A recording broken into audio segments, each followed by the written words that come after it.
উপদেষ্টা পরিষদের বৈঠকের বিষয়ে জানাতে সরাসরি যুক্ত হচ্ছেন সহকর্মী আলিমুজ্জামান সাফওয়ান। সাফওয়ান, বৈঠকের বিষয়ে নতুন করে কোনো তথ্য আপনার কাছে আছে কিনা আমাদের দর্শককে জানাবেন।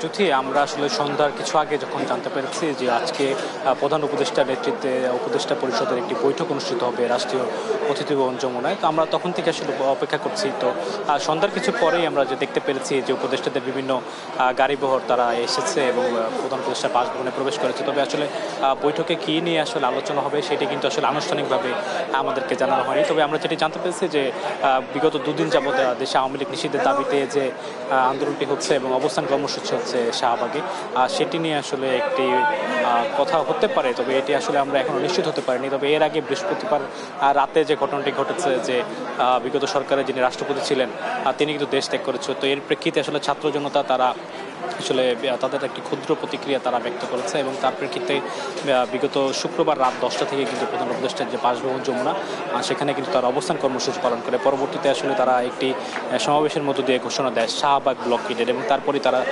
সেখান থেকে আসলে শাহবাগে গিয়ে অবস্থান নিয়ে এখনও কিন্তু তাদের অবস্থান কর্মসূচি যেটি রয়েছে শাহবাগ ব্লকেড সেটি কিন্তু চলমান রয়েছে। এবং তারা কিন্তু আসলে আশ্বাস চাচ্ছিলেন যে প্রধান উপদেষ্টার কার্যালয় বা অন্যান্য সরকারের যারা প্রতিষ্ঠান রয়েছেন তাদের কাছ থেকে একটি আশ্বাস আসবে বা একটি কোনো ঘোষণা আসতে পারে আওয়ামী লীগ নিষিদ্ধের ব্যাপারে। তো সেটি যতক্ষণ না পর্যন্ত না আসবে ততক্ষণ পর্যন্ত তাদের যে আন্দোলন সেটা কিন্তু চলমান থাকবে। অর্থাৎ তারা কিন্তু শাহবাগ ব্লক করে রেখেছে এবং সেটি কিন্তু আস্তে আস্তে সারা দেশে ছড়িয়ে পড়েছিল। তবে হাসনাত আবদুল্লাহ তিনি কিন্তু আসলে অনুরোধ করেছে যে শাহবাগ ব্যতীত দেশে অন্যান্য জায়গায় যে ব্লকেট করা হয়েছে সেটি যাতে আর না করা হয়। তো আমরা আজকে দুপুরে জানতে পেরেছি যে প্রধান উপদেষ্টার বাসভবন যমুনা সেখানে আসলে জরুরি একটি বৈঠক অনুষ্ঠিত হবে। তো আজ 8টায় অর্থাৎ এখনই হয়তো বৈঠকটি শুরু হওয়ার কথা আমরা জানতে পেরেছি এবং বৈঠকটি শেষ হওয়ার কথা রয়েছে রাত 8:30, আধা ঘন্টা পরে শেষ হওয়ার পরে সেটি আসলে উপদেষ্টা পরিষদের পক্ষ থেকে হয়তো যে কোনো উপদেষ্টা এসে সংবাদ মাধ্যমে হয়তো কথা বলবেন, তখনই কিন্তু আমরা নিশ্চিতভাবে জানতে পারবো যে আসলে প্রধান উপদেষ্টার সঙ্গে অন্যান্য উপদেষ্টাদের আসলে কী নিয়ে আলোচনা হয়েছে। তো আমরা আসলে এখন অপেক্ষা করছি প্রধান উপদেষ্টা বাসভবনের বাইরে।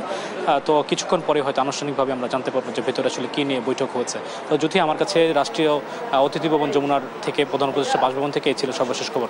সাফওয়ান, থাকুন আপনি আমার সাথে, আবারও আপডেট নেওয়ার চেষ্টা করবো। দর্শক, রাষ্ট্রীয় অতিথি ভবন যমুনা থেকে যুক্ত হয়েছিলেন আমাদের সহকর্মী আলিমুজ্জামান সাফওয়ান।